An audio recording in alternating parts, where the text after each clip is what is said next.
میں مبلغ بنوں سنتوں کا، خوب چرچا کروں سنتوں کا، ہو کرم بہر خاک مدینہ۔ الحمد للہ رب العالمین، والصلاة والسلام علی سید المرسلین،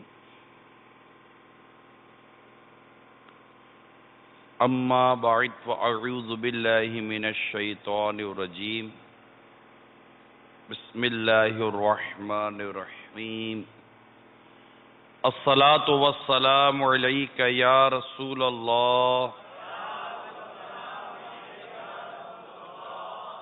وعلی آلک واصحابک یا حبیب اللہ۔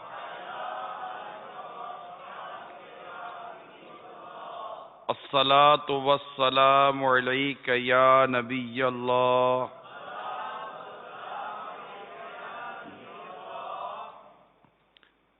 وعلی آلک واصحابک یا نور اللہ۔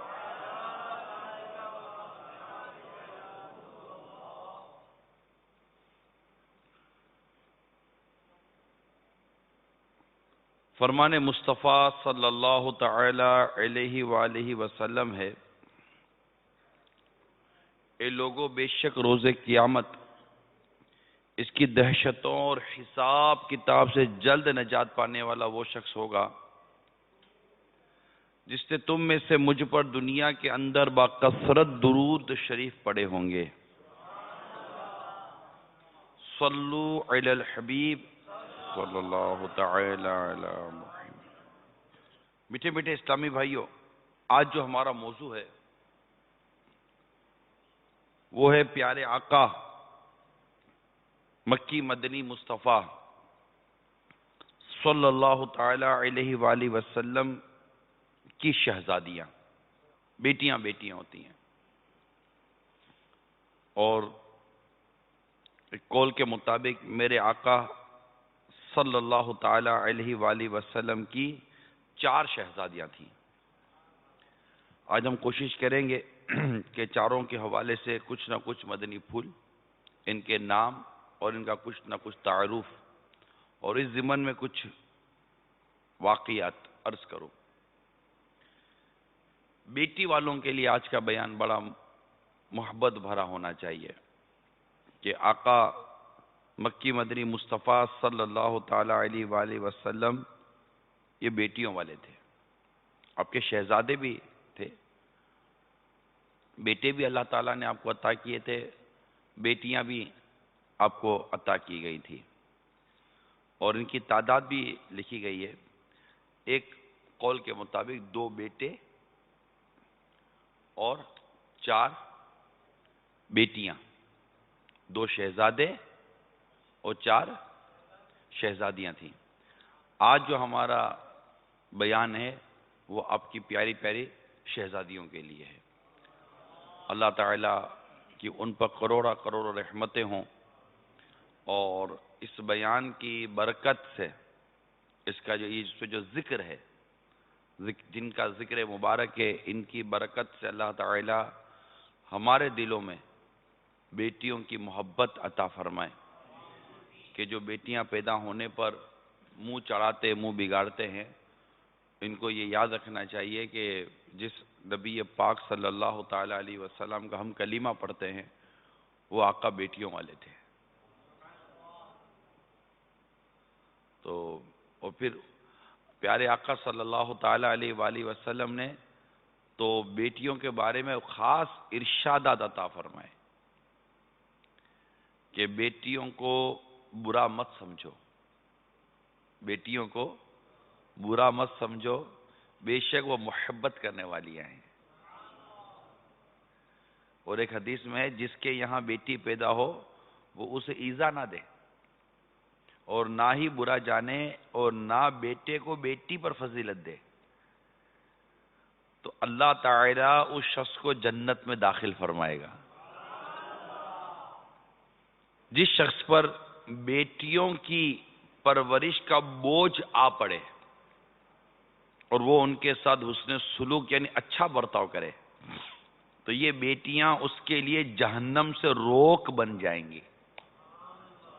جس کی 3 بیٹیاں ہوں وہ ان کے ساتھ اچھا سلوک کرے تو اس کے لیے جنت واجب ہو جاتی ہے. عرض کی گئی اور 2 ہوں تو فرمایا اور 2 ہوں تب بھی. عرض کی گئی اگر 1 ہو تو فرمایا 1 ہو تب بھی. تو اس طرح کئی روایتیں ملتی ہیں کہ بیٹیوں کے حوالے سے ہمیں ایک مدنی ذہن دینے کی کوشش کی گئی کہ وہ ایک ایسا دور تھا کہ جس میں دور جاہلیت جسے ہم کہتے ہیں کہ جس میں بیٹیوں کو آر سمجھا جاتا تھا, بیٹیوں کی وجہ سے لوگ شرمندہ ہوتے تھے. تو ان تمام چیزوں کو ختم کیا اسلام و دین نے کہ یہ مزاج ہی درست نہیں ہے. اس مزاج کو اسلام نے پسند نہیں کیا. وہ تو پھر زندہ دفن کر دیتے تھے اور بہت کچھ باتیں ملتی ہیں. اسلام نے ان بری حرکتوں اور ان بری عادتوں کو دور کیا اور نہ صرف ان عادتوں کی مذمت کی, دوسری طرف بیٹیوں کے فضائل بیان کیے نا. یعنی 2 طرف سے کام ہوا. ایک تو جو تم کر رہے ہو یہ عمل غلط ہے, یہ نہیں ہونا چاہیے بیٹیوں کے ساتھ جو تم کرتے ہو, یہ روک دینا ہی کافی تھا. مگر ساتھ ہی ساتھ بیٹیوں کے فضائل بھی بیان کیے کہ ان کی فضیلت ہے, ان کی اہمیت ہے, یہ تمہارے لیے جنت میں جانے اور جہنم سے رکنے کا سبب بن سکتی ہیں. تو ان کے ساتھ ایسا کرنا, پھر ان کی پرورش کے فضائل, ان کو ایذا نہ دینے کی ترغیب, ایسے ارشادات عطا کرنا کہ پہلے تو یہ کہ ان سے نفرت یا ان کی وجہ سے تکلیف یا ان کی وجہ سے آر یا ان کی وجہ سے کچھ اور نتیجتاً یہ کہ ان کی جان ہی لے لو. جہاں یہ مزاج پایا جائے وہاں پر وہ مزاج عطا کرنا کہ نفرت نہیں بلکہ ان سے محبت ہو جائے, ان سے الفت ہو جائے, ان سے پیار ہو جائے اور ان کی فضیلت ہمارے ذہنوں میں راسخ ہو جائے, حتیٰ کہ بیٹے کو بھی بیٹیوں پر فضیلت نہ دو. یہ ان تمام چیزوں میں جو ہے نا اللہ تبارک و تعالیٰ کے پیارے حبیب لبیب صلی اللہ تعالیٰ علیہ وآلہ وسلم کے ارشادات گویا کہ ہمارے دل میں مزید بیٹیوں کی محبت پیدا کروا رہے ہیں اور ان کے فضائل بیان کیے جا رہے ہیں. تو خود آقا مدینہ صلی اللہ تعالیٰ علیہ وآلہ وسلم کی 4 شہزادیاں تھیں. ان 4 شہزادیوں میں اب میں ان کا انشاءاللہ ذکر مبارک کرنے جا رہا ہوں. اللہ تعالیٰ ان کی برکتوں سے ہمیں مالا مال فرمائے اور ان کی ناموں کی برکتیں بھی ہمیں عطا فرمائے. آقا مدینہ صلی اللہ تعالیٰ علیہ وآلہ وسلم کی جو شہزادیاں تھیں ان میں ایک کا نام تھا حضرت سیدتنا زینب رضی اللہ تعالیٰ عنہا. یہ سرکار مدینہ صلی اللہ تعالیٰ علیہ وسلم کی شہزادیوں میں سب سے بڑی تھی. آپ کی جو صاحبزادیاں تھیں ان میں سب سے بڑی تھیں, ان کا نام تھا زینب رضی اللہ تعالیٰ عنہا. اعلان نبوت سے 10 سال قبل آپ آقا مدینہ صلی اللہ تعالیٰ علیہ وسلم نے اعلان نبوت یہ اپنی حیات مبارکہ کے 40ویں سال فرمایا. تو 10 سال قبل جس وقت میرے آقا صلی اللہ علیہ وسلم کی عمر مبارک 30 سال کی تھی, مکہ مکرمہ زاد اللہ و شرف و تعظیماً میں آپ یعنی سیدتنا زینب رضی اللہ تعالیٰ عنہ کی ولادت ہوئی. اچھا, یہ شروع میں ہی مسلمان ہو گئی تھی, ابتدا میں ہی مسلمان ہو گئی تھی. اور جنگ بدر کے بعد سرکار مدینہ صلی اللہ تعالیٰ علیہ وسلم نے ان کو مکہ مکرمہ سے اپنے پاس مدینہ منورہ بلوا لیا. تو یہ ہجرت کر کے مکہ مکرمہ سے مدینہ منورہ بھی پہنچی. اب یہ کیسے پہنچی, یہ پورا ایک واقعہ ہے. اعلان نبوت سے قبل ان کی شادی یعنی حضرت سیدتنا زینب رضی اللہ تعالیٰ عنہ کی شادی ان کے خالہ زاد بھائی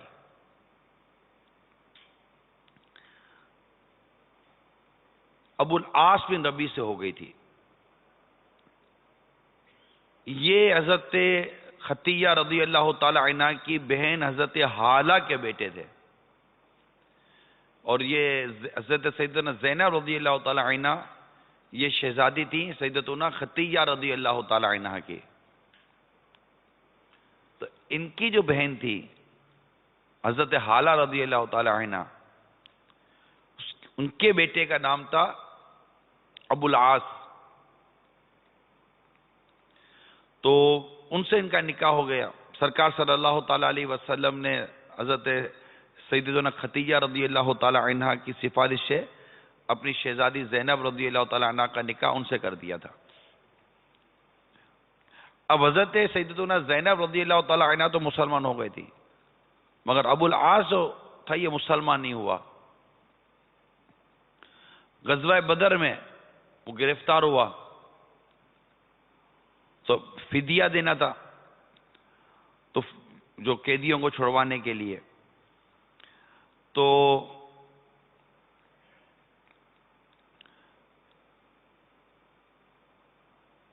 سیدتنا زینب رضی اللہ تعالی عنہ نے ان کو چھڑوانے کے لیے اپنا وہ ہار بھیجا تھا، جو ہار سیدتنا خطیہ رضی اللہ تعالی عنہ نے اپنی شہزادی کو دیا تھا.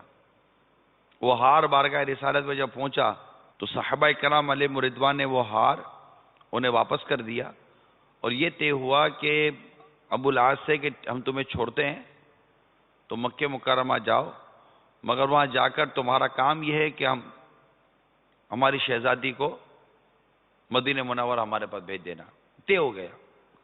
وہ گیا اور حسب وعدہ ایسا ہی ہوا، اور اپنے بھائی کے ساتھ سرکار صلی اللہ تعالی علیہ وسلم کے پاس سیدنا زینب رضی اللہ تعالی عنہ کو بھیج دیا گیا، اور وہ مدینہ منورہ اس طرح پہنچی.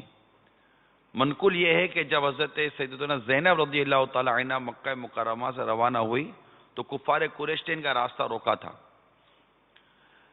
یہاں تک کہ ایک بدنصیب ظالم نے ان کو نیزہ سے ڈرا کر اونٹ سے گرا دیا، جس کے صدمے سے ان کا حمل ضائع ہو گیا، حمل ساقط ہو گیا.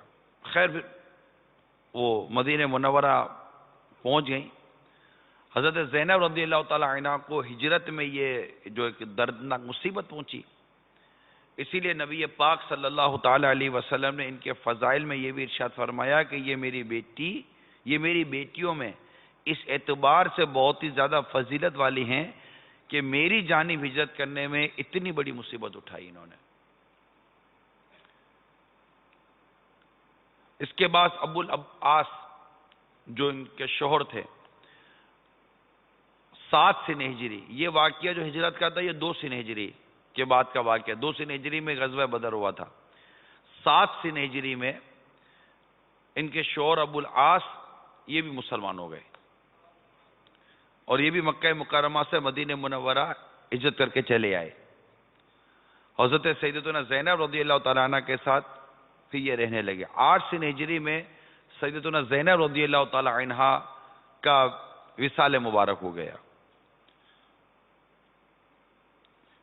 ام ایمن، حضرت سودا بنت زمعہ اور حضرت ام سلمہ نے ان کو غسل دیا، اور سرکار مدینہ صلی اللہ تعالی علیہ وسلم نے ان کے کفن کے لیے اپنا تہبند شریف عطا فرمایا، اور اپنے دستے مبارک سے ان کو قبر میں اتارا.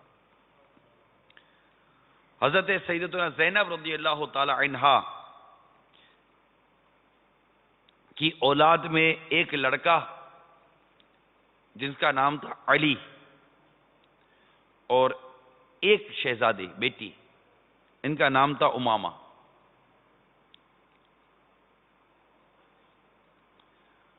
تو یہ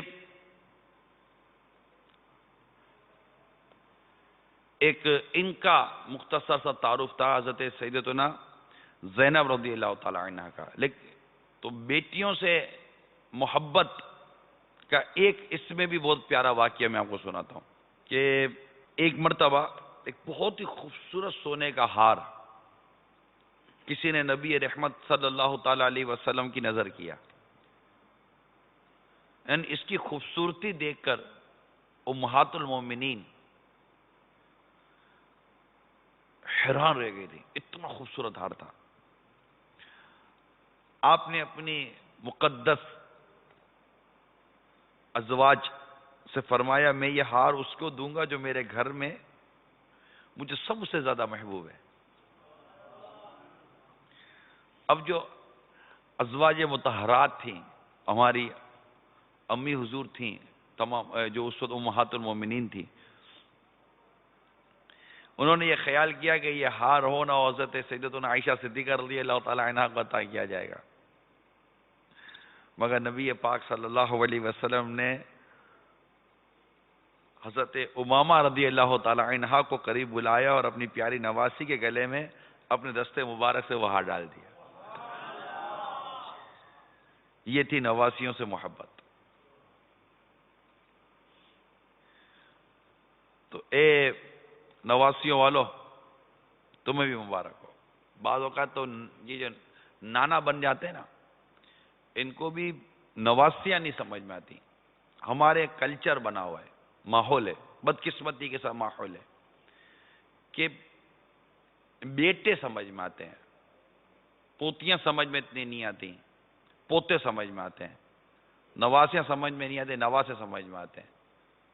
یہ ایک عجیب سا نیچر ہے۔ یہ نیچر جو ہے، یہ میں فرضی بات نہیں کر رہا، میں جانتا ہوں، پریکٹیکل جانتا ہوں کیسا نیچر ہے جو غلط ہے، کہ بیٹوں کی طرف جو ہے نا وہ رغبت زیادہ ہوتی ہے، بیٹیوں کی طرف نہیں، اور سمجھتے یہ ہیں کہ بیٹیاں ہیں تو یہ جناب یہ خرچہ ہے، تو یہ ہے تو شادی ہے وغیرہ وغیرہ، یہ کمائیں گی نہیں، یہ نہیں دیں گی۔ ارے کیوں اتنے دولت کے بھوکے بنے پڑے ہو یار؟ بالکل دولت مطلب نوٹ کمانے والے اس لڑکے سے تمہیں محبت ہے، وہ بھی پتہ نہیں نوٹ کما کر دے گا کہ نہیں دے گا۔ تو یہ ہوتا ہے۔ الحمدللہ میں نے یہ دیکھا ہے کہ ہمارے پیارے پیارے امیر سنت اپنی نواسیوں سے بہت محبت کرتے ہیں، نواسی ہو، پوتی ہو، پوتا ہو، مطلب یہ، بلکہ یہ تو محبت ان سے ہو ہی جاتی ہے۔ جب بچوں کے بچے ہو جاتے ہیں نا تو ان سے محبت زیادہ ہو جاتی ہے۔ تو بعض اوقات بچوں کو بھی ایسا لگتا ہوگا کہ پہلے ہم پہلے ہمارا نام لیتے تھے، اب ہمارے بچوں کا نام لیتے ہیں، تو یہ ہو جاتا ہے۔ یہ ایک قلبی کیفیت ہوتی ہے اور ایک نیچرل ہوتا ہے۔ سرکار صلی اللہ تعالیٰ علیہ وسلم کو حسنین کریمین سے کتنی محبت تھی، رضی اللہ تعالیٰ عنہ، کتنی محبت تھی، کتنی محبت تھی کہ جب خطبہ ارشاد فرما رہے ہیں اور ایک شہزادے حاضر ہوتے ہیں تو خطبہ چھوڑ کر ان کی طرف بڑھتے ہیں اور ان کو اپنے پاس لے لیتے ہیں۔ تو یہ محبت ہوتی ہے۔ تو یہ جو محبت ہے نا، اولاد سے محبت، اولاد کی اولاد سے محبت۔ حضرت ابراہیم رضی اللہ تعالیٰ عنہ جو سرکار صلی اللہ تعالیٰ علیہ وسلم کے شہزادے تھے، جب بچپن میں ہی ان کا انتقال ہو گیا، جب ان کا انتقال ہوا تو آقا صلی اللہ علیہ وسلم رو رہے تھے، آپ کو صدمہ غم تھا اولاد کی جدائی کا، اور یہ رحمت کے آنسو ہوتے ہیں، اس میں واویلا نہیں ہے، شور نہیں ہے۔ تو یہ چیزیں اولاد سے محبت ہے۔ آج جو ہم بیان کر رہے ہیں اس میں یہ کہ جو ماں باپ یا جو مطلب اس طرح کے لوگ اپنی اولاد سے محبت نہیں کرتے، محبت یہ زبان سے کہنے کا نام نہیں ہے۔ محبت صرف یہ نہیں ہے کہ آپ نے 2 پیسے دے دیے خرچی کے لیے، یہ محبت ہو گئی۔ آپ نے اسکول کے لیے بھیج دیا، یہ محبت ہو گئی۔ آپ نے ٹیوشن کے لیے ٹیچر لگا دیا، محبت ہو گئی۔ محبت نہیں، محبت ایک دل کی کیفیت کا نام ہے یار۔ اپنی اولاد کے ساتھ آپ کو اولاد کے ساتھ آپ کو رغبت کتنی ہے۔ میں نہیں کہتا کہ انہماک ہو، انہماک نہیں، یعنی اس میں ایسا مبتلا ہو جانا اس محبت میں کہ آدمی اللہ اور اس کے رسول کے نافرمانی کر گزرے اور ان کے لیے پھر ان کی اور اپنی دنیا بنانے کے چکر میں اپنی آخرت کو داؤ پہ لگا دے۔ میں اس کا نہیں کہہ رہا، نہ یہاں یہ مراد ہے، نہ یہ محبت ایسی محبت ہے جسے پسند کیا جائے، نہ یہ شفقت وہ شفقت ہے جسے پسند کیا جائے، نہ یہ رحمت وہ رحمت ہے جسے پسند کیا جائے۔ وہ تو سب کچھ ایک اسلام اور دین کے دائرے میں ہے، اور ان کی صحیح تربیت اور صحیح تعلیم اور ان پر صحیح شفقت، یہ چیزیں ہوتی ہیں۔ تو بعض لوگ بالکل ایک عجیب و غریب قسم کے ان کے مزاج کے لوگ ہوتے ہیں، ان کے اور ان کی اولاد کے انڈرسٹینڈنگ ہی نہیں ہوتی۔ کیسی محبت ہوئی تم کو اولاد کے ساتھ؟ انڈرسٹینڈنگ ہی نہیں ہوتی۔ ایک محبت اور پیار کا رشتہ ہوتا ہے، بیٹی اور باپ میں ایک رشتہ ہوتا ہے، ماں اور بیٹوں میں ایک رشتہ ہوتا ہے، وہ محبت کا رشتہ ہوتا ہے، پیار کا رشتہ ہوتا ہے، کمپرومائز نہیں ہوتا. یہ رشتہ کمپرومائز نہیں ہے. میاں بیوی میں کمپرومائز ہو سکتا ہے، میاں بیوی میں سمجھوتا ہو سکتا ہے، اولاد اور ماں باپ میں سمجھوتا نہیں ہے. یہ تو ایک بہترین اور زبردست رشتہ ہے، اس میں سمجھوتا کہاں سے آ گیا؟ اور اس میں لازمی طور پر فوقیت جو ہے وہ والدین کو ہی حاصل ہے. مگر والدین کا جو انداز محبت ہے نا، یہ اولاد کی تربیت میں بہت بڑا حصہ ہے. تو ہو سکتا ہے کہ یہ بیان سن کر کئی والدین، نانا دادا، نانی دادی، ان کے دلوں میں اپنی اولاد کی وہ محبت پیدا ہو جس محبت کو دین نے، اسلام نے پسند کیا ہے. یہ کماتا بہت ہے تبھی سے محبت ہے، یہ خوبصورت بہت ہے تبھی سے محبت ہے، یہ بولتا اچھا ہے تبھی سے محبت ہے. آپ دیکھیے جو بیچارے بول نہیں سکتے، سن نہیں سکتے، یا تھوڑے سے مطلب کہ وہ نارمل سے نہیں ہوتے، تو ان کو گھروں میں پیار اور محبت نہیں ملتا. تو آپ کو آپ کی اس اولاد سے نہیں، ان کی کسی خصوصیت سے محبت ہو گئی ہے. محبت ان کے وجود سے ہونی چاہیے. بلکہ اگر وہ تھوڑا کمزور ہے تو اس کو زیادہ شفقت اور زیادہ محبت کی ضرورت ہے کہ یہ مختلف جگہوں سے دھتکارا جا رہا ہوگا بیچارہ. اور پھر یہی احساس کمتری اس کو چڑچڑا بنا دیتی ہے. جب وہ چڑچڑا بن جاتا ہے تو پھر الٹی سیدھی باتیں کرتا ہے، تو آپ کو اور چڑ آتی ہے کہ نہیں یار یہ صحیح نہیں ہے. یہ نہیں مسئلہ ہوتا. یہ سب کے سب محبت کی تقسیم میں فرق کا نتیجہ ہوتا ہے. اگر آپ کے پاس، مثال کے طور پر ایک مثال دے رہا ہوں، اگر آپ کے پاس 1 کلو محبت ہے اور آپ کے 4 بچے ہیں تو سب میں 1 پاؤ تقسیم ہوگی نا. ہاں، اس میں یہ ضرور ہے کہ اگر اس میں سے تھوڑا مطلب کہ زیادہ، 1 پاؤ سے تھوڑا زیادہ اگر بیٹیوں میں ہو جائے گی تو چلے گا، لیکن بیٹوں میں نہیں ہونی چاہیے. اعلیٰ حضرت امام اہل سنت نے یہاں تک صراحت فرمائی ہے کہ اگر کوئی چیز باپ بلائے تو بیٹوں کے مقابلوں میں بیٹیوں پر پہل کرے، پہلے بیٹیوں کو دے، کہ ان کا دل تھوڑا ہوتا ہے. کیا فرماتے؟ کہ ان کا دل تھوڑا ہوتا ہے، ٹوٹ سکتا ہے.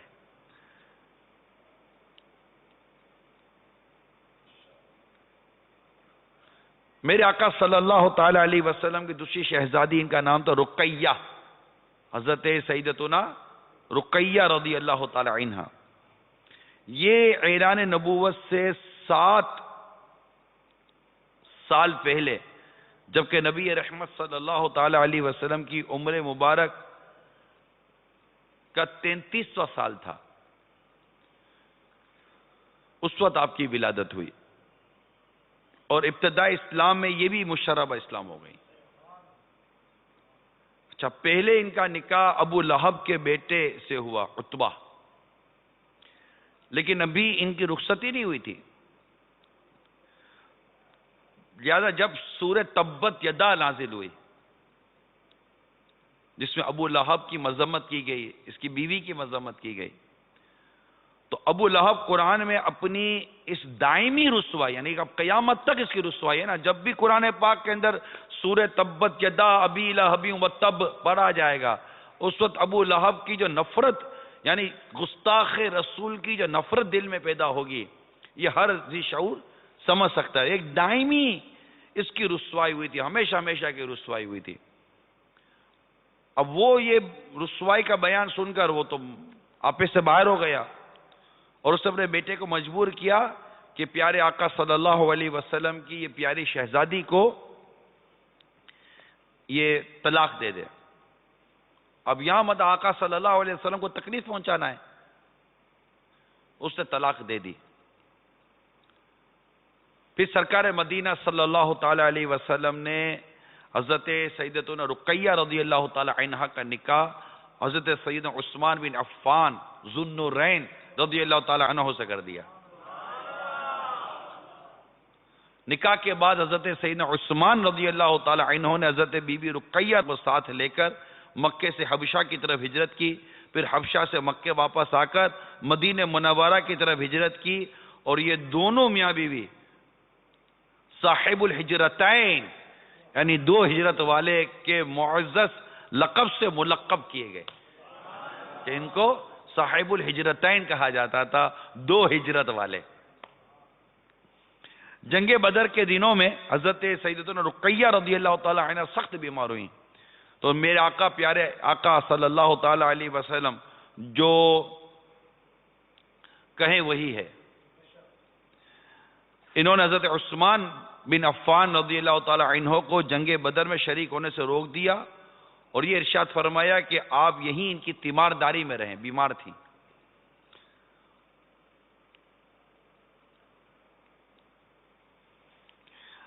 حضرت سیدنا زید بن حارثہ رضی اللہ تعالی عنہ جس روز جنگ بدر میں مسلمانوں کی فتح مبین کی خوشخبری لے کر مدینہ منورہ پہنچے، اسی روز حضرت سیدتنا بی بی رقیہ رضی اللہ تعالی عنہ نے 20 سال کی عمر پا کر وفات پا گئی.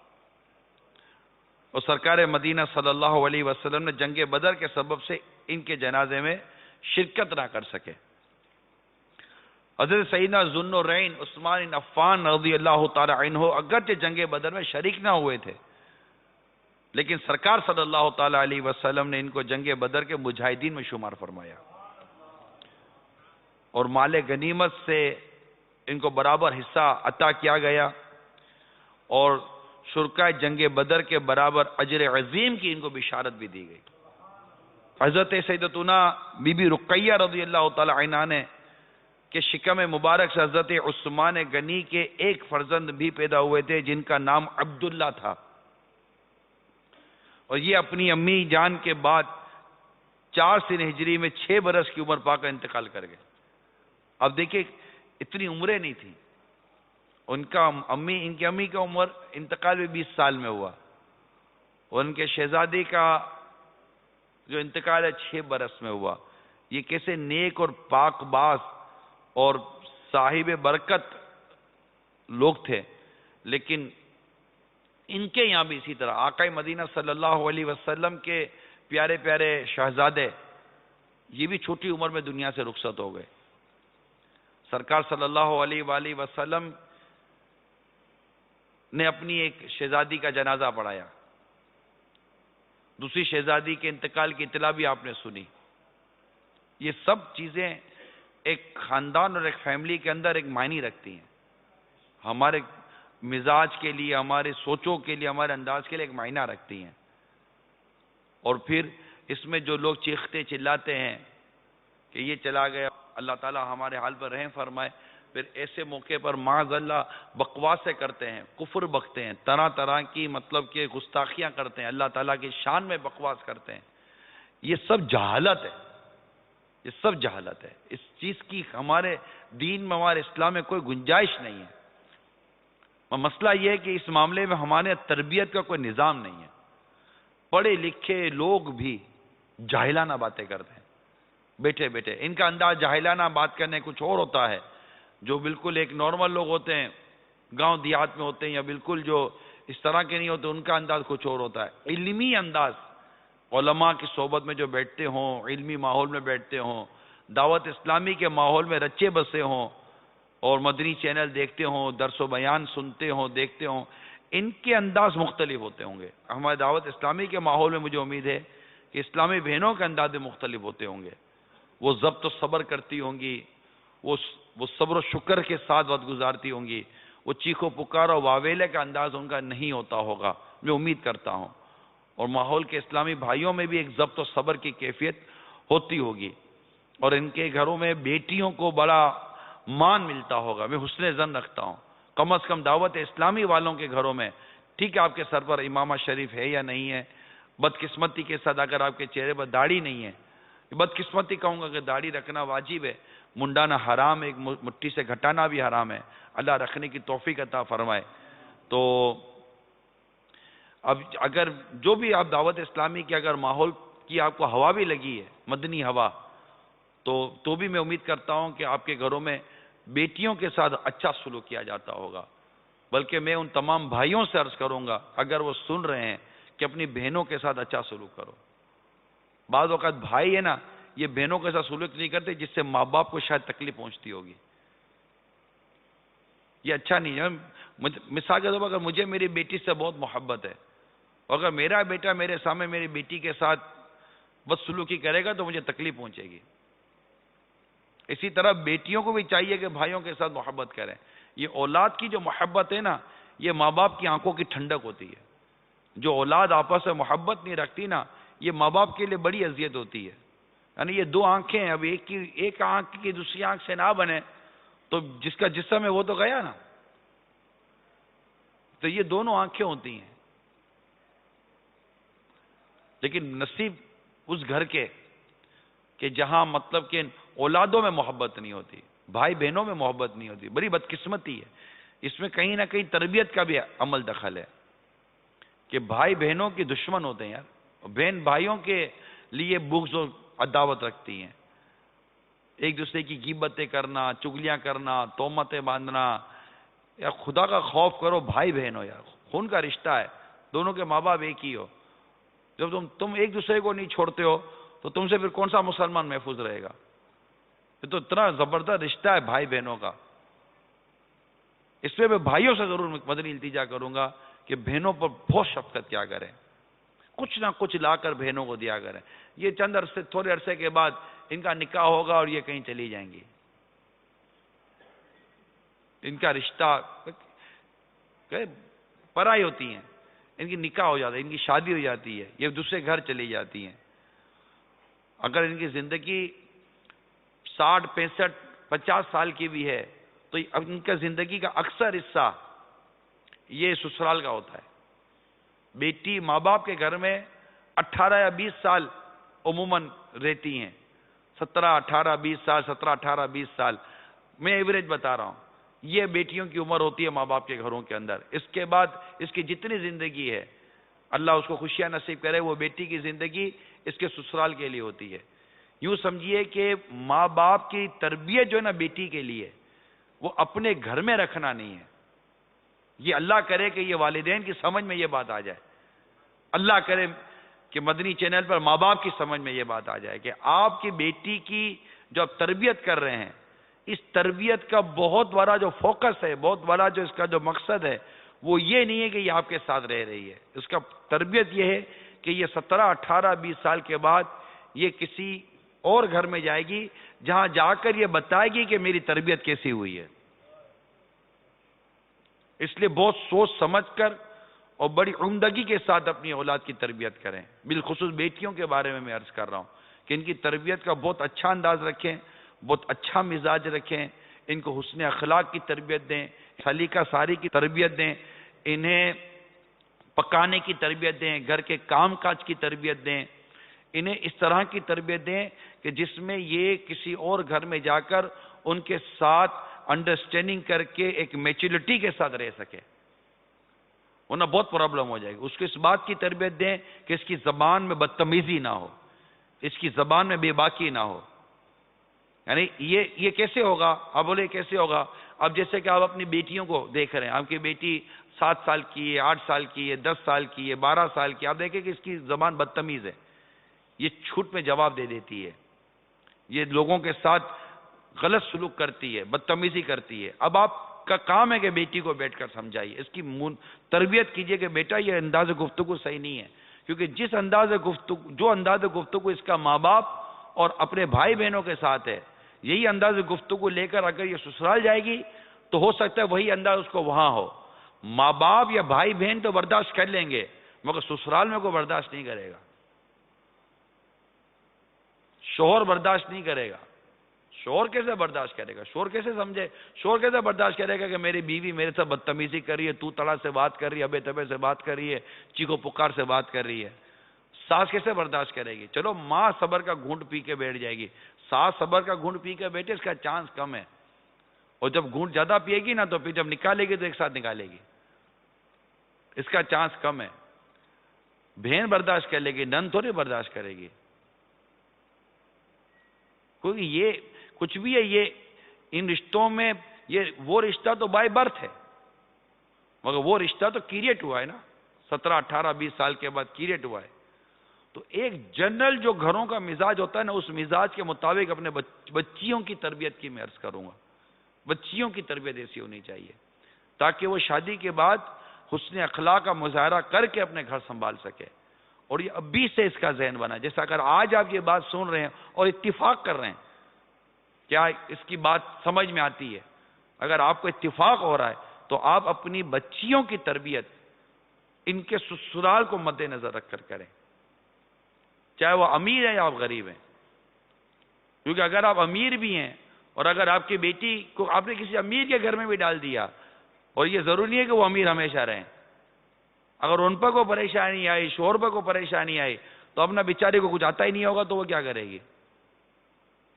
اس طرح آپ غریب ہے اور امیر کے گھر میں چلی گئی، ہوتا ہے غریب بچیاں ہوتی ہیں امیر کے گھر میں چلی جاتی ہیں، تو وہاں کا ماحول تھوڑا چینج ہوتا ہے، تو وہاں اس کو کس طرح ایڈجسٹ ہونا ہے. تو ایک ایڈجسٹ ہونے کا فارمولا عرض کر دیتا ہوں کہ آپ کی شادی چاہے امیر کے گھر میں ہو یا غریب کے گھر میں ہو، ہر گھر کی ایک بنیادی ضرورت ہوتی ہے، وہ ہے محبت. اگر بچی کے اندر مسکرانے کی اور محبت دینے کی عادت ہوئی، ادب اور احترام والے اس کا مزاج ہوا، تو امیر کا گھر ہو یا غریب کا گھر ہو، بچی ایڈجسٹ ہو جائے گی، بیٹی ایڈجسٹ ہو جائے گی. لیکن گھر گھرستی کا نظام اس کو سکھانا پڑے گا، پکانا کرنا یہ وہ. اگر مثال کے طور پر اگر سسرال کے ساتھ نہیں بھی رہتی تو شوہر کے لیے بھی کرنا تو پڑے گا نا. تو یہ تربیت ابھی سے دینے کی ہوتی ہے، اور یہ ہے اصل ماں کا میٹر، باپ کا میٹر. باپ تمیز سکھائے گا، باپ کیا بہت بڑا فیکٹر میٹر یہ، باپ تمیز سکھائے گا، محبت کرے گا اولاد سے، بیٹیوں سے بہت محبت کرے گا، لیکن محبت بدتمیز نہیں بنائے گی، محبت بے باک نہیں بنائے گی، محبت بے حیا نہیں بنائے گی کہ بیٹیاں الٹا سیدھا جو لباس پہنتی ہیں تو باپ بولے نہیں بیٹیوں کو کچھ نہیں بولا. ارے تمہاری بیٹی آدھا لباس پہن کو گھوم رہی ہے، کیا نہیں بولو، تمہاری غیرت کا کیا جنازہ نکل گیا ہے. یہ تھوڑی شفقت و محبت کا بات تھی کہ تم بیٹیوں کو پینٹ شرٹ پہناؤ، بیٹیوں کو پینٹ اور بلاؤز پہناؤ، تو بیٹیوں کو سلیو لیس کپڑے پہناؤ، بیٹیوں کو اس طرح مطلب کہ بے حیائی کا مجسمہ بناؤ، اور آپ بولو کہ میں اپنی بیٹیوں سے بہت محبت کرتا ہوں، جیسا کپڑا بولتی ہیں ویسا دلا دیتا ہوں، جیسا انداز بولتی ہے ویسا رکھ لیتا ہوں. نہیں، جو کچھ کرو گے اسلام و دین کے احکام کے مطابق کرو گے. تو یہ جو اپنی بیٹیوں کو اس طرح بے باک بناتے ہیں نا، یہ بہت بڑی بھول کار ہیں. یہ سوچ لیں کہ کل ان کی بیٹی جس سسرال میں جائے گی، وہاں اس کے وہ دو سگے ماں باپ نہیں ہیں جو برداشت کر رہے ہوں گے، تکلیف ہو جائے گی. ہو سکتی ہے تکلیف، بیٹی کو بھی ہو سکتی ہے، آپ کو بھی ہو سکتی ہے. بیٹی کو تکلیف الگ تکلیف ہوگی، اور بیٹی کی تکلیف سے جو آپ کو تکلیف ہوگی نا، وہ ابھی کی لذت سے بہت زیادہ سخت ہوگی. اس لیے بیٹیوں کی پرورش کریں اور بہت اچھے طریقے سے کریں، انہیں ایذا نہ دیں. مگر ڈیفینیٹلی اگر یہ خدا نخواستہ بدتمیز ہیں، اگر ان کے اخلاق اچھے نہیں ہیں، ان کا کردار اچھا نہیں ہے، تو کریں. آپ بولو کہ اس کا طریقہ یہ ہے، میں آپ کو ایک مشورہ دوں گا، میری بات مانیں، اللہ آپ کو اس کی جزا عطا فرمائے برائے کرم. اپنی بیٹیوں کو فلمی ڈراموں سے دور رکھو. اگر آپ واقعی اپنی بیٹیوں کو کچھ بنانا چاہتے ہیں، اور آپ اپنی بیٹیوں کو سے اپنی آنکھوں کو ٹھنڈی کرنا چاہتے ہیں، اور آپ کی کسی بھی سطح پر کو مدنی سوچ بنی ہوئی ہے، ظاہر بات اسی کی سمجھ میں آئے گی جس کی کچھ تو مدنی سوچ ہوگی، ورنہ تو بات ماننے والے کتنے. تو اپنی بیٹیوں کو کلیتاً فلمی ڈراموں سے دور رکھیں. یعنی اعلیٰ حضرت امام اہل سنت رحمت اللہ تعالیٰ علیہ نے یہاں تک وضاحت فرمائی، اس کا خلاصہ یہ ہے کہ اگر سگے بھائی کے گھر کی دعوت میں بھی اخلاقی طور پر درست نہ ہو وہ دعوت، تو اپنی بیٹیوں کو سگے بھائی کے گھر پر بھی نہ لے کر جائے کہ وہاں بھی اس کے اخلاق خراب ہوں گے. یہ جلدی اثر قبول کرتی ہیں. یہ بارود کی ڈبی ہے، یہ بارود کی ڈبیاں ہوتی ہیں، پھک سے آگ لگ جاتی ہے اس کے اندر، ٹھا کر کے اڑ جائے گی، ٹھا کر کے بڑھ جائے گی، کیونکہ بارود ہے نا، ان کا مزاج عجیب ہے، یہ فوراً اثر قبول کر لیتی ہیں. ایک باپ پردہ آپ نے اپنی بیٹیوں کو بنایا، اب اس کے بعد آپ ایسی جگہ پر لے کے جاؤ جہاں پر نہ پردے کا نام ہے، نہ لباس کا نام ہے، کچھ بھی نہیں ہے.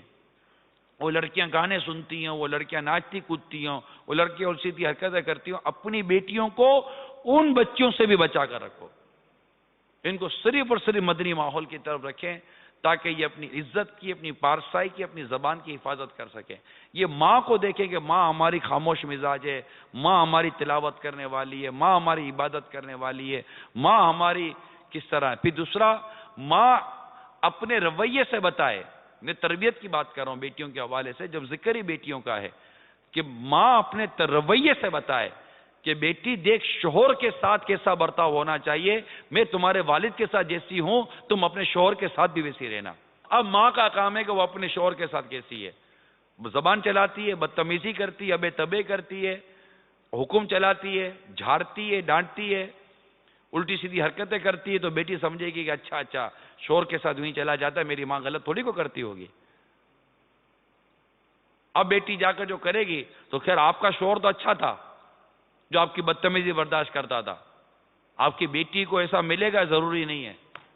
آپ کی بیٹی کو اگر ملا نا سر پھرا تو 4 دن کے بعد پھر بیٹی کا گھر چلنا مشکل ہو جائے گا. زیادہ ماں کی بیٹی کی تربیت میں یہ حصہ شامل ہے کہ وہ اپنے کردار سے بتائے کہ شوہر کی اطاعت کی شے کا نام ہے. شوہر کے بارے میں اپنا کردار، اپنا انداز بتائے. خالی زبان سے نا اے شوہر کے ساتھ ایسا نہیں کرنا، تو ماں پہ تم بدتمیز تھی، بولے گی نہیں، لیکن عقل تو اس کے پاس بھی ہے نا. تو یہ چیزیں ہوتی ہیں جو فیملی کو ٹریٹ کرتی ہیں.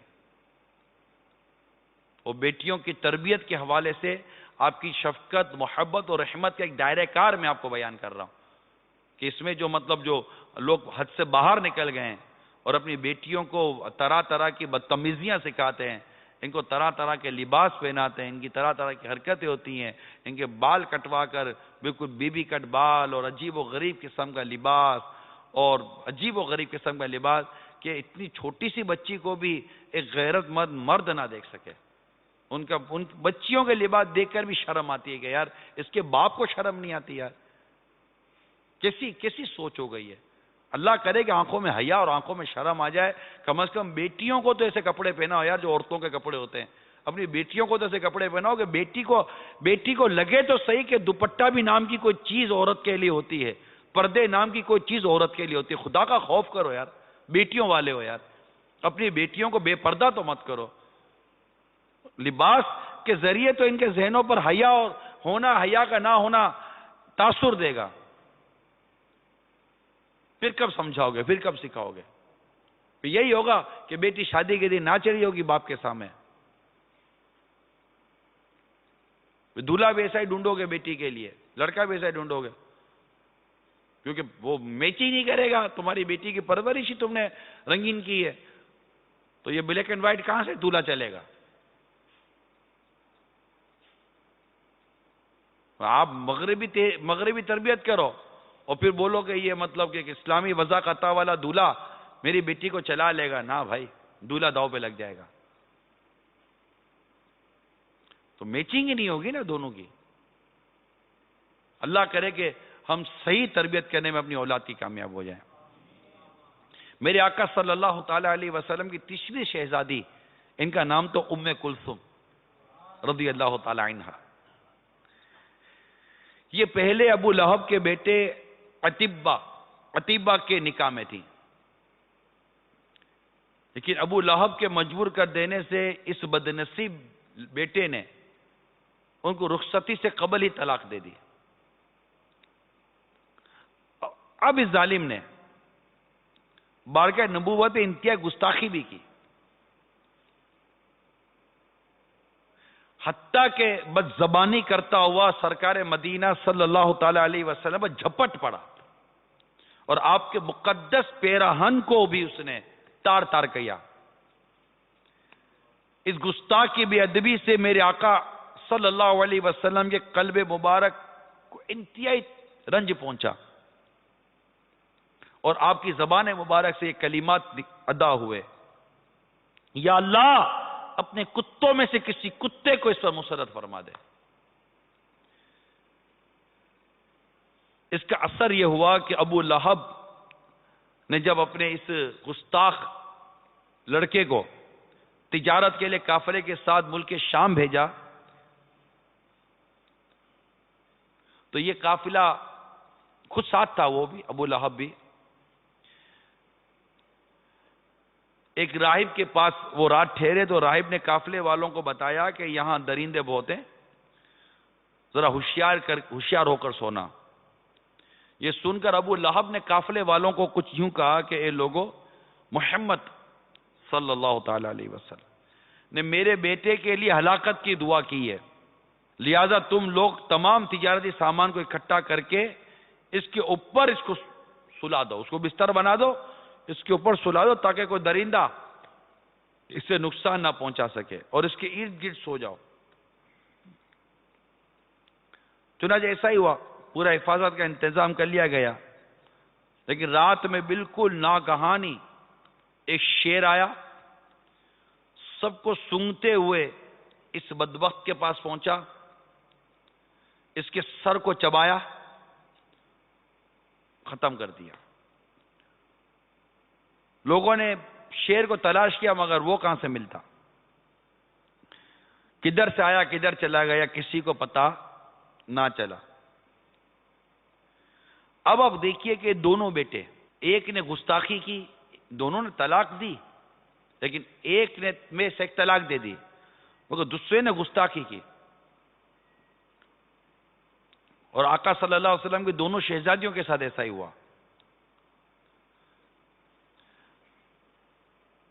تو جو گستاخی کی وہ قہر الہی کا شکار ہو گیا,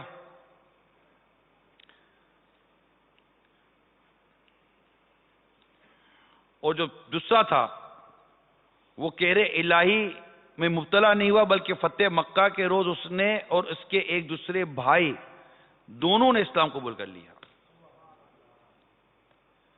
تو یہ اس میں جو ہے نا, یہ سرکار صلی اللہ تعالی علیہ وآلہ وسلم کی اور آپ کی آل کی کمال عظمت کا بھی پتہ چلتا ہے کہ سرکار صلی اللہ تعالی علیہ وآلہ وسلم کی گستاخی معاذ اللہ ثم معاذ اللہ, یہ بہت زبردست ظلم عظیم ہے. اپنی زبان کو سرکار صلی اللہ تعالی علیہ وسلم کے معاملے میں, آپ کی آل کے معاملے میں, آپ کی مبارک ازواج کے معاملے میں زبان بالکل سنبھال کے چلانی چاہیے.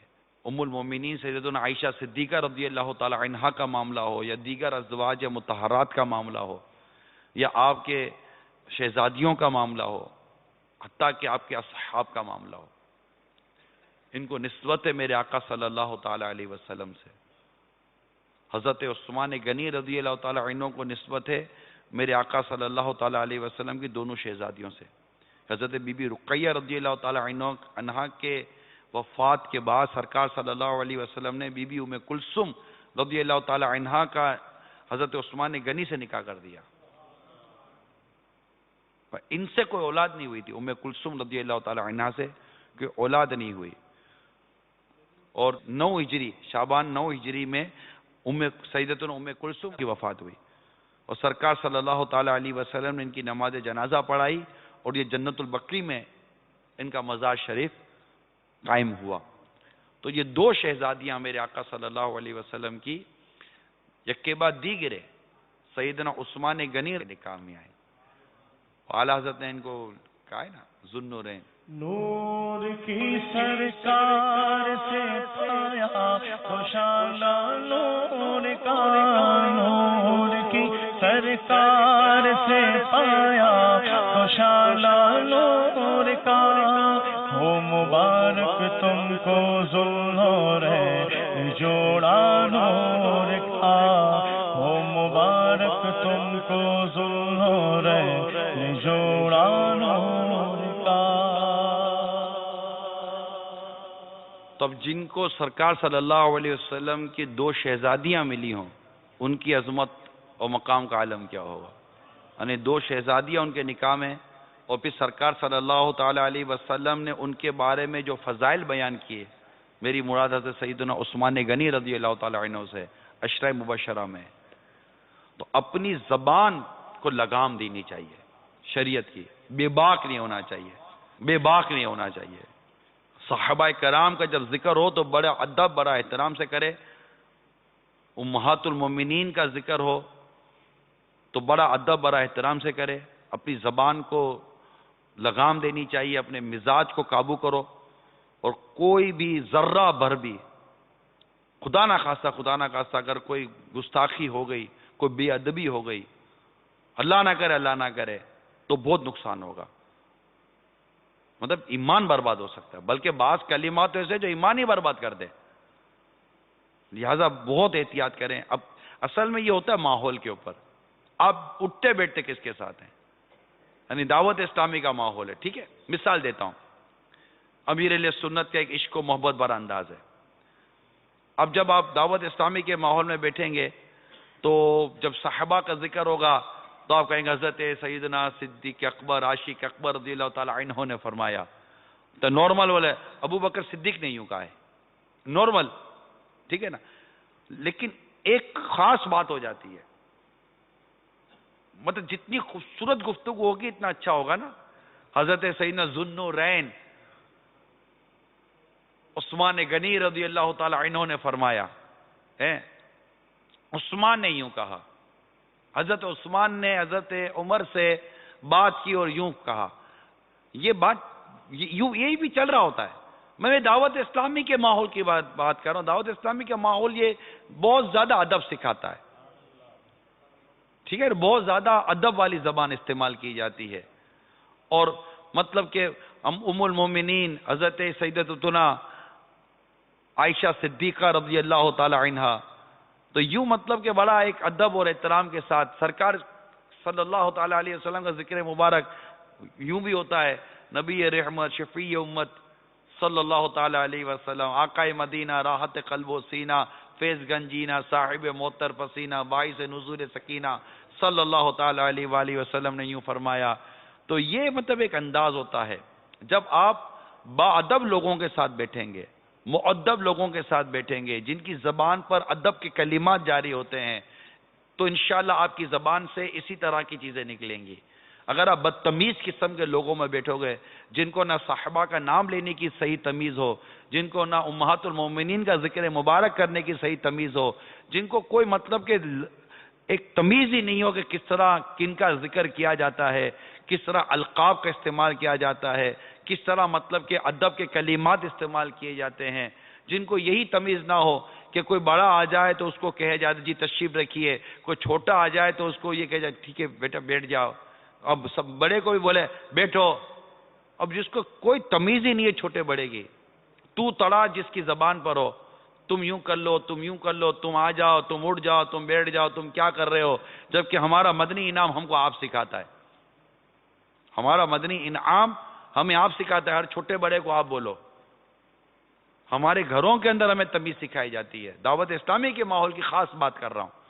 اور اس طرح جو بھی مطلب آپ کو انشاءاللہ ہمارے علماء اہل سنت, مستند علماء اہل سنت جو ملیں گے, انشاءاللہ آپ دیکھ رہے ہیں ان کی زبان پر ایسا محبت بھرا کلام ہوتا ہے کہ مدینہ مدینہ ہو جاتا ہے. الحمدللہ الحمدللہ, کیونکہ مذہب مہذب اہل سنت یہ بہت ادب والا ایک انداز ہمیں سکھاتا ہے, بہت ادب والا انداز سکھاتا ہے. آپ دیکھیں صحیح معنی میں جہاں عاشقان رسول کا میلاد ہوتا ہوگا, کتنے ادب و احترام کے ساتھ سرکار صلی اللہ تعالی علیہ وسلم کی بارگاہ میں سلام پڑھا جاتا ہے. کہیں منہ مبارک کی زیارت ہوتی ہے تو کیسا ایک مؤدبانہ انداز ہوتا ہے, کلام پڑھے جاتے ہیں, خوشبو ہوتی ہے, ہاتھ بندھے ہوئے ہوتے ہیں, بعض اوقات آنکھوں سے آنسو بہ رہے ہوتے ہیں کہ کہاں چل رہے ہو, آقا کے بال مبارک کی طرف چل رہا ہوں صلی اللہ تعالی علیہ وآلہ وسلم. کبھی کوئی برکت والی شے آ جاتی ہے, کہیں کی مزار شریف کی چادر آ جاتی ہے, کوئی اور اس طرح کی تبرک کی چیز آ جاتی ہے. نسبت ہے نا, تو نسبت انسان کو اس طرف مائل کر دیتی ہے. دنیا میں بھی کسی مطلب بڑے آدمی کی طرف کوئی چیز نسبت ہوتی ہے تو لوگ اپنے اپنے دین اور مذہب کے حوالے سے, اپنے اپنے نیچر کے حوالے سے اس طرف مائل ہو جاتے ہیں.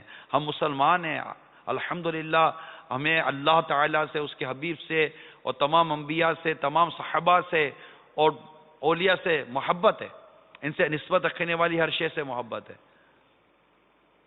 تو ان کی اولاد سے, ان کی آل سے کیوں نہ محبت ہو. اور پھر وہ ازواج جنہیں امہات المومنین کہا گیا, تمام مومنین کی مائیں, ہماری کروڑوں مائیں ان ماؤں پر قربان یار, کہ جن کو سرکار صلی اللہ تعالی علیہ وسلم کی صحبت نے, آپ کی محبت نے کہاں کے کہاں پہنچا دیا, کہاں کے کہاں پہنچا دیا.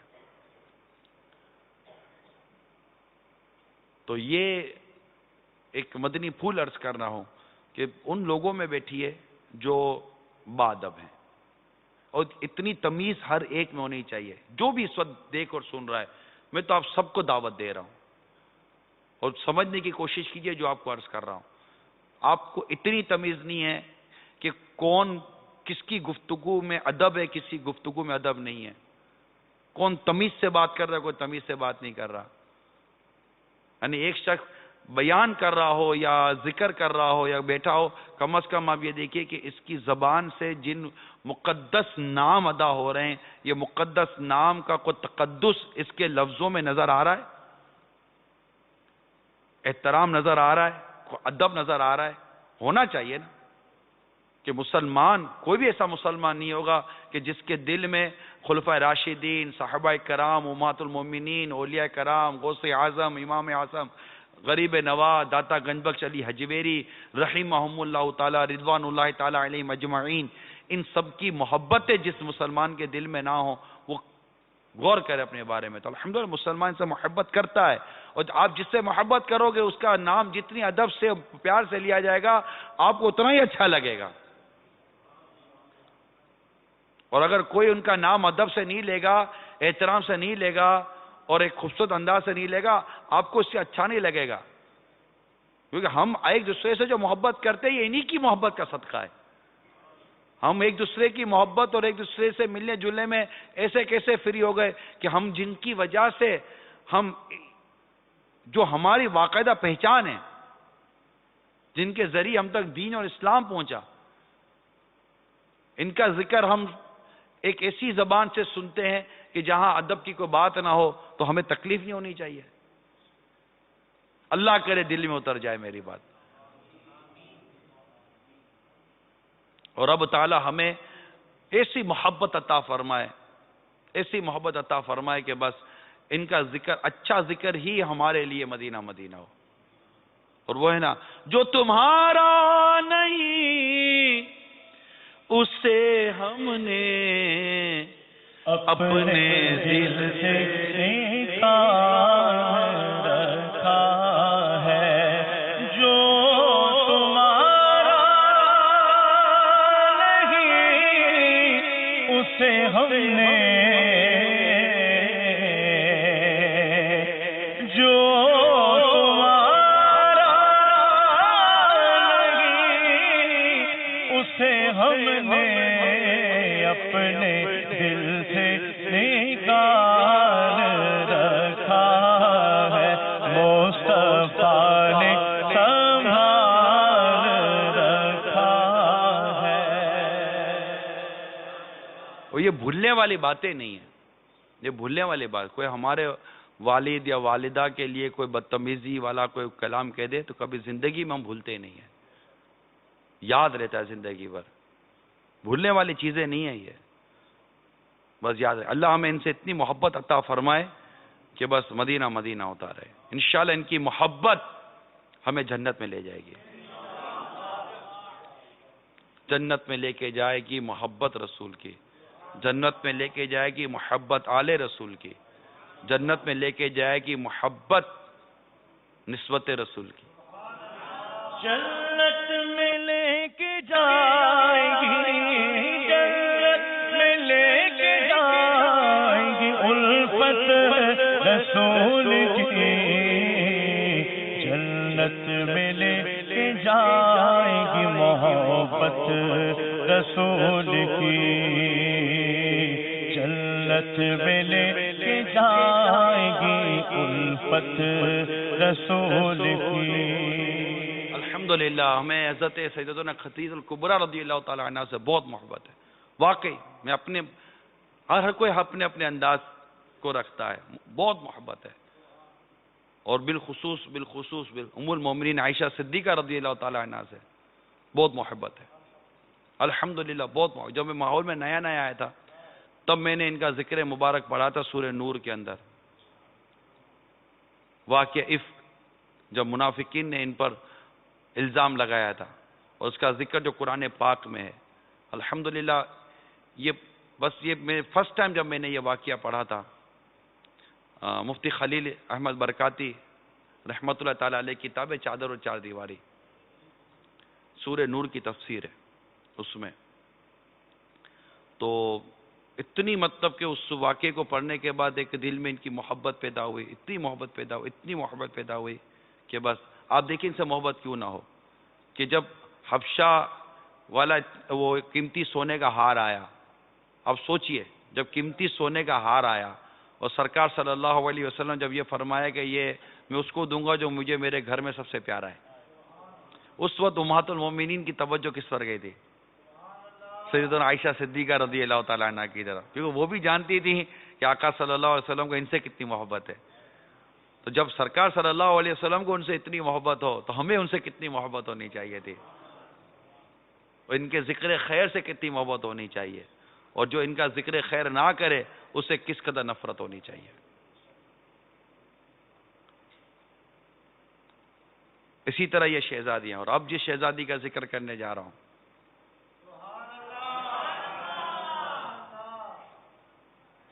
کیا بات رضا اس چمن اس تان کرم، کیا بات رضا اس چمن تان کرم کی، کیا بات رضا اس چمن تان کرم کی،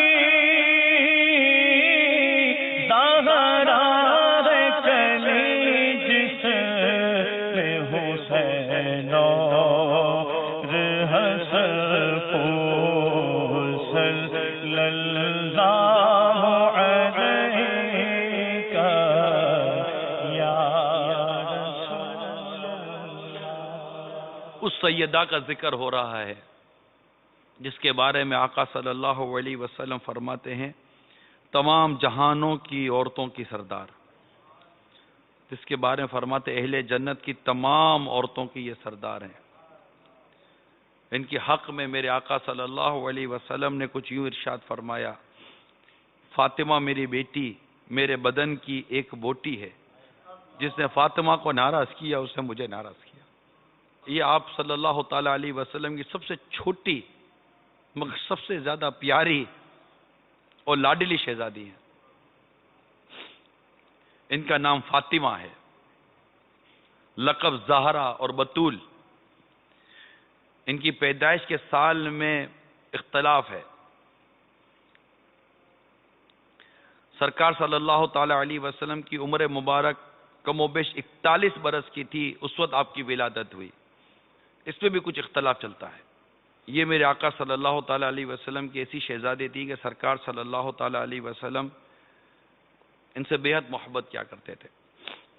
حضرت سیدتنا بی بی فاطمہ رضی اللہ تعالی عنہ جب سرکار صلی اللہ تعالی علیہ وسلم کی خدمت سرابہ شفقت میں حاضر ہوتی تو آپ کھڑے ہو کر ان کی طرف متوجہ ہو جاتے، پھر اپنے پیارے پیارے ہاتھ میں ان کا ہاتھ لے کر اسے بوسہ دیتے، پھر ان کو اپنے بیٹھنے کی جگہ پر بٹھاتے.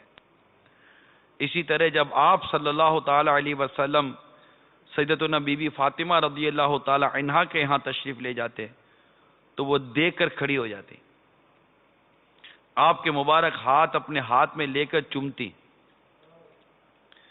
اور آپ کو اپنی جگہ پر بٹھاتی.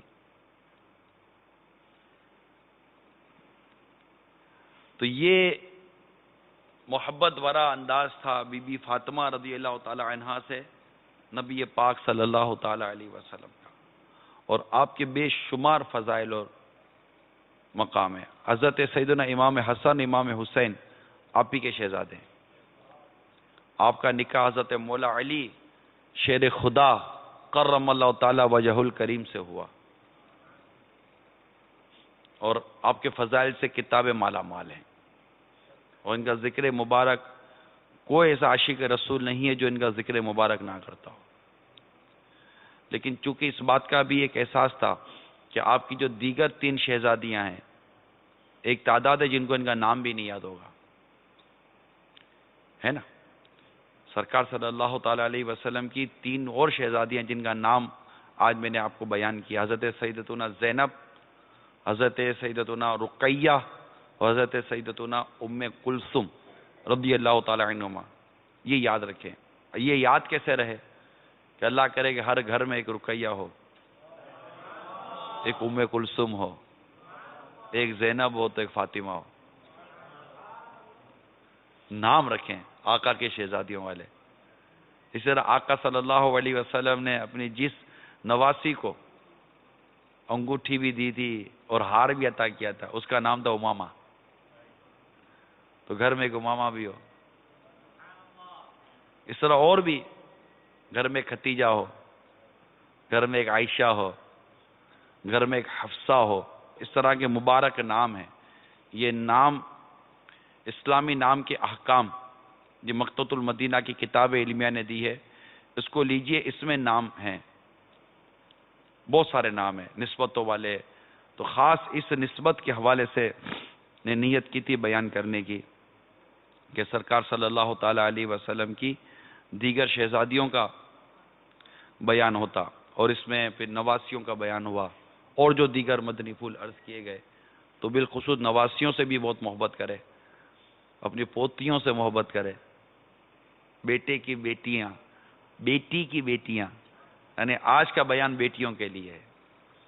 آقا کے بیٹیوں کے صدقے میں، آقا کے شہزادیوں کے صدقے میں اللہ تعالی ہمیں بیٹیوں سے محبت عطا فرمائے، اور بیٹیوں کی درست تربیت کی توفیق عطا فرمائے. اور بیٹیوں کی درست تربیت میں یہ ہے کہ انہیں سورہ نور کی تعلیم دو، یعنی ان کو حیا کی تعلیم دو، ان کو حیا کا سبق دو. اپنی بیٹیوں کو اس طرح کے برے کاموں سے اور برے ماحول سے میٹھے میٹھے اسلام بھائیوں بچائیے. آج بیٹیوں کے لیے میں نے بیان کیا ہے خاص، وہ بھی آقا کی شہزادیوں کا ذکر مبارک کرنے کی کوشش کی ہے کہ ان کا کریں. جس سیدتنا فاطمہ رضی اللہ تعالی عنہا کا بھی ذکر خیر ہم نے کیا. ان کی کیفیت یہ تھی کہ ان کو یہ بات بھی ان کو گوارا نہ تھی کہ میرے انتقال کے بعد کسی غیر مرد کی نظر اس طرح نہ پڑے. لہذا آپ کے لیے وہ چیز تیار کی گئی کہ جس کو ایسا ڈھانپا جائے کہ آپ کا بدن ایسا، کفن وغیرہ سب ایسا لپٹا ہوا ہو کہ غیر مرد کی نظر نہ پڑے. یعنی جس خاتون جنت کا یہ مزاج مبارک آیا، اس سے محبت کرنے والی پرائی نظروں میں گھومتی رہے، بازاروں میں گھومتی رہے، اور وہ لوگوں کی نظروں کو دعوت دیتی رہے کہ مجھے دیکھو، میرے بالوں کو دیکھو، میرے کپڑوں کو دیکھو. معاذ اللہ سما معاذ اللہ. کیا ہو گیا ہے اسلامی بہنوں؟ میں کیا تمہیں اسلامی بہنوں بھی بولوں؟ اسلامی بہنیں دعوت اسلامی کے ماحول میں تو ایک باپ پردہ اور شرعی پردہ اور مدنی برقع پہننے والی کو اسلامی بہن کے نام سے ہم یاد کرتے ہیں. آپ کو کیا ہو گیا ہے؟ اس وقت معاشرے میں جو بے حیائیاں عورتوں کے نام پر چل رہی ہیں. میں نہیں کہتا کہ مرد بے حیائی نہیں کرتا، مردوں کی بے غیرتی تو عروج پر ہے. اگر یہ ایسا بے غیرت نہ ہوتا تو شاید ان کے گھر کی عورتیں اتنی بے حیا نہ ہوتی. برا مت مانیے، جو مرد اپنے گھر کی محرم پر غیرت نہ کھائے، ان کی بے حیائیوں کو دیکھ کر، ان کی بے باکیوں کو دیکھ کر، ان کے گناہوں کو دیکھ کر، ان کی اس انداز کو دیکھ کر غیرت نہ کھائے، اس شخص کو تو حدیث سے دیوس کا ہے، اور دیوس پر جنت حرام ہے. اور دیوس کے معنی بے غیرت ہونے کے. اس میں مطلب کوئی اگر ہے تو، اگر ایسے ہیں تو آپ کو غصہ کرنے کے بجائے اپنے نام سے اس برے نام کو ہٹاؤ کہ میں ایک مسلمان ہو کر دیوس کیسے ہو سکتا ہوں. ہاں، آپ نے اپنی طرف سے پوری کوشش کر لی، حتی المقدور بچانے کی کوشش کی، جتنی اللہ نے آپ کو وسعت دی ہے، طاقت دی ہے، جو آپ کے اختیارات ہیں، جو ایک شرعی تقاضے پورے کیے. پھر بھی اگر کوئی اصلاح کی صورت نہیں بنتی تو ایسا سب دیوس نہ رہا. لیکن کیا ہم ایسا کرتے ہیں؟ ہم تو خود اپنے ہاتھ سے سجاتے ہیں، اپنی بیٹیوں کو عجیب و غریب قسم کے لباس پہناتے ہیں. خدا سے ڈرو اسلامی بھائیوں، خدا سے ڈرو، خدا سے ڈرو. خدا کا واسطہ ہے، تم خدا سے ڈرو، اللہ سے ڈرو. اپنی بچیوں کو لباس تو صحیح پہناؤ. ارے اپنی بیٹیوں کو اٹھا کر آپ مطلب کہ مغربی ممالک میں پڑھنے کے لیے بھیج دیتے ہو یار. فخر سے کہتے ہو کہ میری بیٹی امریکہ جا رہی ہے اکیلی پڑھنے کے لیے یونیورسٹی کے اندر. تمہیں کیا ہو گیا ہے یار؟ پیچھے گلی میں بیٹی جاتی ہے تو باپ کا کلیجہ ہلنا شروع ہو جاتا ہے کہ میری بیٹی گھر کیسے واپس آئے گی. اور تمہاری بیٹی اٹھا کر تم دنیا کے دوسرے ملکوں میں بھیج دیتے ہو، کافروں کے حوالے کر دیتے ہو. وہاں آدھے کپڑے پہنی ہوئی عورتیں اور عجیب و غریب قسم کے مرد اور عجیب و غریب قسم کا ماحول، اتنا آزادانہ ماحول. تمہاری غیرت کو کیا ہو گیا؟ اے والد تمہیں کیا ہو گیا ہے؟ اٹھا کر تم ایک ایسے اداروں میں اپنے بچیوں کو پڑھاتے ہو جن میں طرح طرح کے لڑکے اور لڑکیاں اور خوب دھوم پچھاڑ ہوتی ہے. ماحول مطلب یہ عجیب ہے. آپ بولو گے نہیں جناب زمانہ ایسا ہے، ماحول ہے. زمانہ ماحول کو کیا روتے ہو یار؟ واقعی یہ ماحول عجیب و غریب ہے. واقعی اس وقت حالات عجیب و غریب ہیں. کیا جان کر بھی انجانے بنے ہوئے ہو؟ کیا کواری مائیں خودکشیاں نہیں کر رہی ہیں یار؟ ہزاروں واقعات دنیا میں مل رہے ہیں اس طرح کی لڑکیوں کے جو اس طرح آزاد گھمائی گئی یا گھومی اور نہ ہونے والا ہو گیا. چلو کچھ بھی نہیں ہوا، چلو ایسی کوئی چیز نہیں ہوئی، پھر بھی حرام و ناجائز کے کئی کام تو کیے نا. باپ نے اپنی مرضی سے کیے، ماں کی رضا، سب کی رضا، اور اس کام کے کرنے کو اگر شریعت نے حرام و ناجائز قرار دیا ہے تو آپ تو اوپر رہ کر کروا رہے ہو نا اپنی اولاد کو. آپ کروا رہے ہو، آپ بھی مجرم. آپ کی اولاد کر رہی ہے، وہ اپنی خوشی سے کر رہی ہے، خواہشات پر کر رہی ہے، وہ بھی مجرم. تعاون کرنے والے بھی سوچے. وَلَا تَعَوَنُوا عَلَى الْإِثْمِ وَالْعُدْوَانِ، برائی اور گناہ پر مددگار مت بنو. قرآن کہتا ہے تَعَوَنُوا عَلَى الْبِرِّ وَالتَّقْوَى، نیکی اور تقوی کے کاموں میں ایک دوسرے کی مدد کرو. عجیب و غریب. کوئی اپنی فیملی کو لے کر جوان بیٹیوں کو، چھوٹے چھوٹے بچوں کو لے کر تفریح کرنے جاتے ہیں. بھائی کہاں جا رہے ہیں؟ فلاں سی سائٹ پہ جا رہے ہیں. وہاں بڑی مطلب دنیا کے مختلف ممالک میں گھومتے ہیں، سی سائٹ پہ گھوم رہے ہیں. وہاں پر یوں ہو رہا ہے تو یوں چھتری پہ یوں گھومتے ہیں، تو جہاز میں یوں گھومتے ہیں، تو سمندر میں یوں جاتے ہیں، تو وہ یوں چلاتے ہیں، وہ یوں چلاتے ہیں. حالانکہ پتہ ہے کہ ان تمام مقامات پر دنیا بھر کے ٹورسٹ آتے ہیں، دنیا بھر کے مطلب کہ لوگ آتے ہیں. آدھے کپڑوں میں گھومتے ہوئے لوگ آتے ہیں، تھوڑے کپڑوں میں، آدھے بھی نہیں، تھوڑے کپڑوں میں گھومتے ہوئے لوگ آتے ہیں. اور آپ کو بالکل کوئی مسلمان سے میں بات کر رہا ہوں یا مسلمانوں تم سے بات کر رہا ہوں. آپ تو سوچو یار کیا کر رہے ہو؟ دنیا نے کیا باولا کر دیا ہے؟ دنیا کی محبت اندھا کر دیا ہے؟ یا دولت کے نشے نے کیا ایسا بدمست کر دیا ہے کہ بالکل حرام اور حلال کی تمیز ہی کھو دی کہ اپنی اولاد کے لیے کیا کام کرنا حلال ہے، کیا کام کرنا حرام ہے.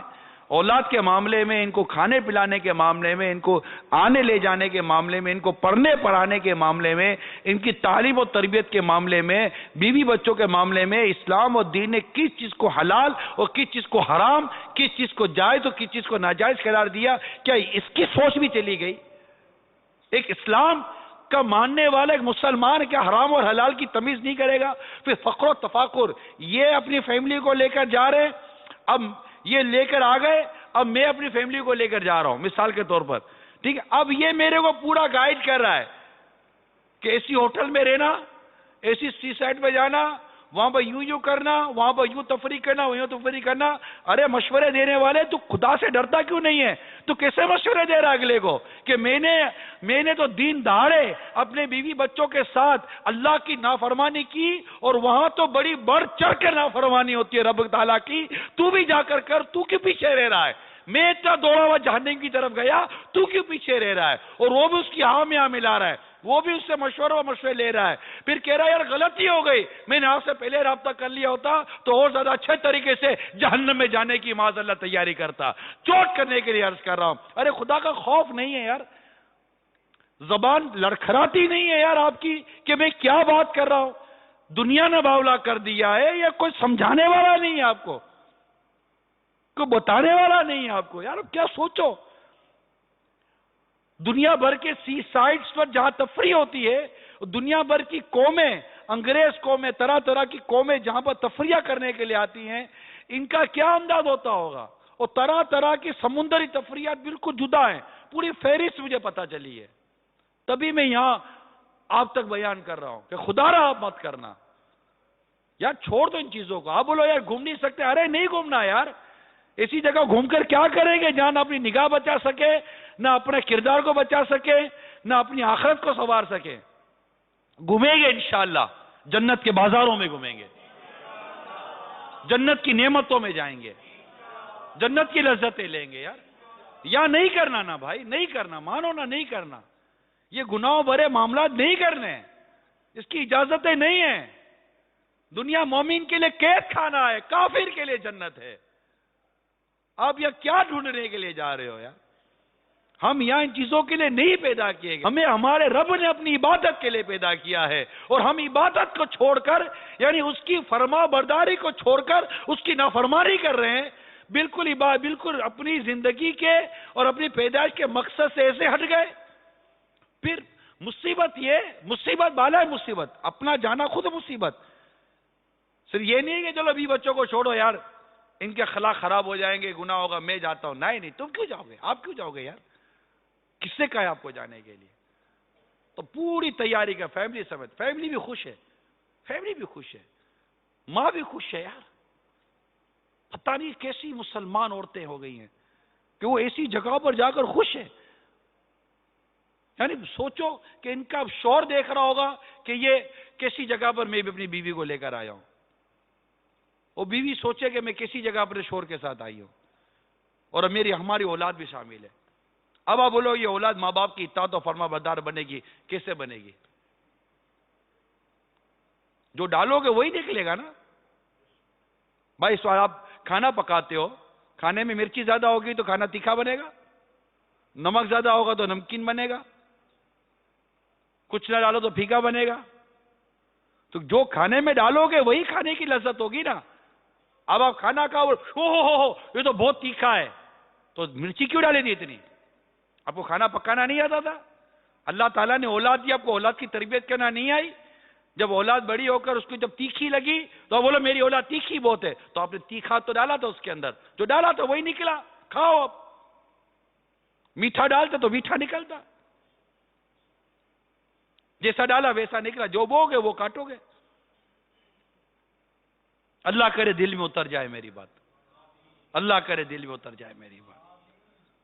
2 سینہ ہجری میں حضرت سیدنا مولا علی کرم اللہ تعالی وجہ الکریم سے خاتون جنت رضی اللہ تعالی عنہا کا نکاح ہوا، اور ان کے شکم مبارک سے خاتون جنت رضی اللہ تعالی عنہا سے 3 صاحبزادگان، 3 شہزادے، حسن، حسین اور محسن رضی اللہ تعالی عنہم، اور 3 شہزادیاں، زینب، ام کلثوم اور رقیہ. تینوں بہنوں کے نام ہیں. ایک کا نام کیا رکھا؟ زینب بڑی بہن، ام کلثوم اور رقیہ. خاتون جنت فاطمہ رضی اللہ تعالی عنہا نے اپنے تینوں بیٹیوں کا نام، ایک کا نام زینب رکھا، ایک کا نام ام کلثوم رکھا، ایک کا نام رقیہ رکھا. ان کی ولادت ہوئی تھی. حضرت محسن رضی اللہ تعالی عنہ اور حضرت رقیہ رضی اللہ تعالی عنہا تو بچپن ہی میں انتقال کر گئیں. ام کلثوم کا نکاح حضرت امیر المومنین عمر فاروق رضی اللہ تعالیٰ عنہ سے ہوا. مولا علی نے اپنی بیٹی کس کو دی؟ سیدنا فاروق اعظم رضی اللہ تعالیٰ عنہ. آقا صلی اللہ علیہ وسلم نے شہزادیاں کس کو دی؟ عثمان غنی رضی اللہ تعالیٰ عنہ کو. صدیق اکبر رضی اللہ تعالیٰ عنہ کی شہزادی کن کے نکاح میں آئی؟ امام الانبیاء سرکار صلی اللہ تعالیٰ علیہ وآلہ وسلم. کیسا تھا یہ گھرانہ؟ اور ان کے یعنی حضرت سیدنا ام کلثوم رضی اللہ تعالیٰ عنہ کا نکاح امیر المومنین فاروق اعظم رضی اللہ تعالیٰ عنہ سے ہوا، اور ان سے جو اولاد ہوئی فرزند، ایک کا نام زید اور ایک شہزادی، ان کا نام رقیہ رکھا گیا رضی اللہ تعالیٰ عنہ. اور جو دوسری شہزادی تھی خاتون جنت رضی اللہ تعالیٰ عنہ کی، جن کا نام زینب تھا، ان کی شادی ہوئی حضرت عبداللہ بن جعفر رضی اللہ تعالیٰ عنہ سے. تو یہ ایک مختصر سا ذکر مبارک ہم نے کیا، جن میں آقا صلی اللہ تعالیٰ علیہ وسلم کی پیاری پیاری شہزادیوں کا ذکر تھا، اور پھر ضمن جو نیکی کی دعوت بن پڑی وہ عرض کرنے کی کوشش کی. اللہ تعالی ہمیں مدنی ماحول میں رکھے اور مدنی انداز دے، مدنی ذہن عطا کرے، گناہوں برے جگہوں سے بچائے. نام رکھنے میں ان ناموں کو فوق کے دیجئے. اللہ تعالی امیل سنت کو سلامت رکھے اور دعوت اسلامی کو نظر بد سے بچائے، اور ہمیں آقا مدینہ صلی اللہ تعالیٰ علیہ وسلم، ان کی آل اولاد، ان کے اصحاب کی کامل محبت عطا فرمائے، اور ہمیں مدنی قافلوں کا مسافر بنا دیں، مدنی انعامات کا عامل بنائیں. ہم جب تک جئیں امیل سنتی غلامی و دعوت اسلامی پر استقامت پاتے رہیں. اللہ ہم سب کا ایمان سلامت رکھے. آمین بجاہ النبی الامین صلی اللہ تعالی علیہ وسلم. صلو علی الحبیب صلی اللہ علیہ وسلم. میں مبلغ بنوں سنتوں کا، خوب چرچا کروں سنتوں کا، ہو کرم بہر خاک مدینہ.